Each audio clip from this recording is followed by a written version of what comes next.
Hi guys, it's me again, and this time I'm coming to you with a video review on the BlackBerry Playbook. I'm basing this review on two things. The first one is that I'm assuming that uh, the price of the BlackBerry Playbook 16 gig is $199 and the 64 gig version is $299. I'm not taking it as uh, a temporary discount, but I'm taking it as the price of the tablet, and I'm basing the review on that. And I'm gonna ignore any BlackBerry bridge functions. I believe that a device that you buy needs to be able to do stuff on its own and not ask you to get a different device so that you can get the most out of it. So any feature that needs you to have a BlackBerry phone, I'm gonna leave it out. I'm gonna assume that feature does not exist with the tablet. So that said, in the first part of the review, I'm gonna go ahead and talk about the hardware specifications, and in the second part, I'm gonna go into the operating system, the gesture controls, and the most important thing, the apps. Okay, so here we go. First off, let's just look at the design factor. Uh, the what do you say? The size or the thickness is 10 millimeter. That's about 1 mm more than the iPad 2. So this is definitely not the slimmest tablet around. The screen is 7 inches diagonal, and there is a huge bezel surrounding it.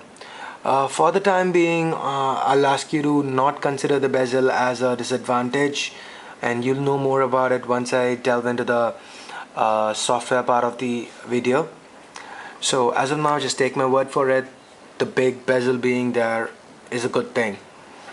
Under the hood, the BlackBerry Playbook packs a 1 GHz dual-core Cortex-A9 processor. It has 1 gig of RAM. The display is an LCD display with 1024 into 600 is the resolution.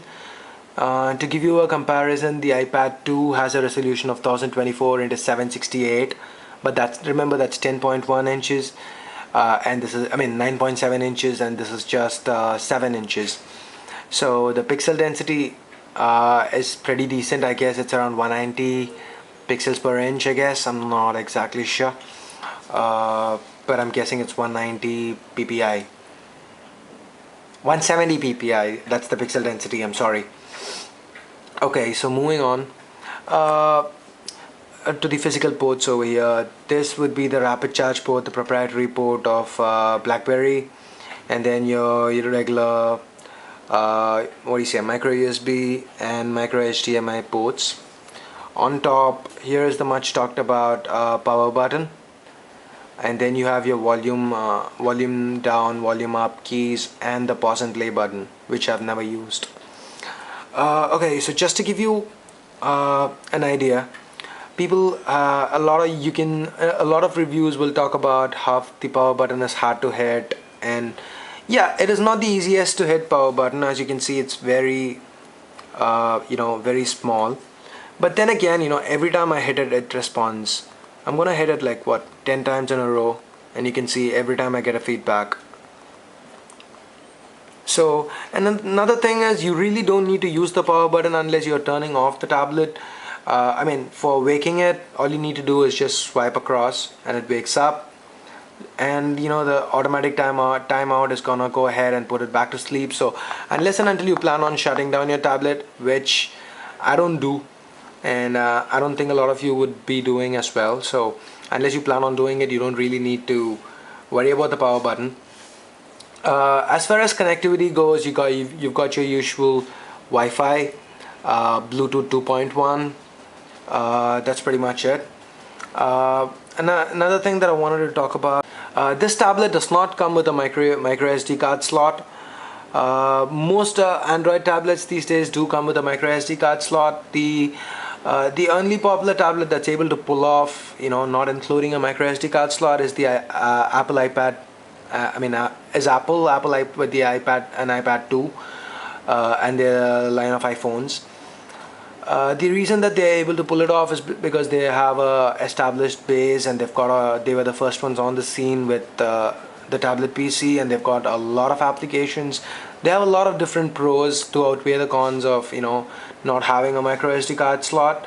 But for a startup, operating system, the QNX, and BlackBerry just stepping in, I personally feel it's a bad decision to leave out the micro SD card slot, and that is definitely something that you have to think about when you're going for this tablet, if you desire to go for this tablet, that is. Another thing is this tablet is Wi-Fi only. There is no 3G version available. So again, if you're looking for 3G on the go, that is to be connected on the go, this is not the tablet for you. And the display, again, as I told you, it's 1024x600. It's pretty crisp, even if you zoom into stuff. Let me just go into, say, Google. So it's multi-touch compatible. I mean, it's multi-touch, so you've got the pinch to zoom and the features. And even when you zoom in, the text is crisp.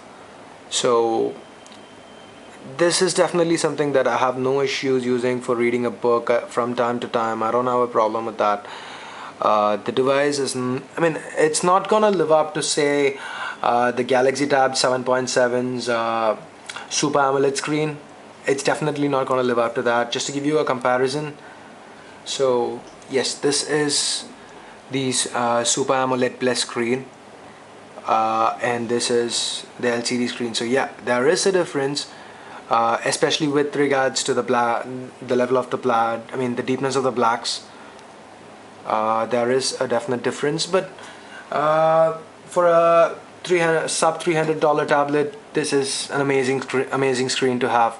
Okay guys, right now what I've done is I've got my Acer Iconia A500 tablet hooked up via micro or mini HDMI to my plasma TV. So what you can see over here is this works as a mirror.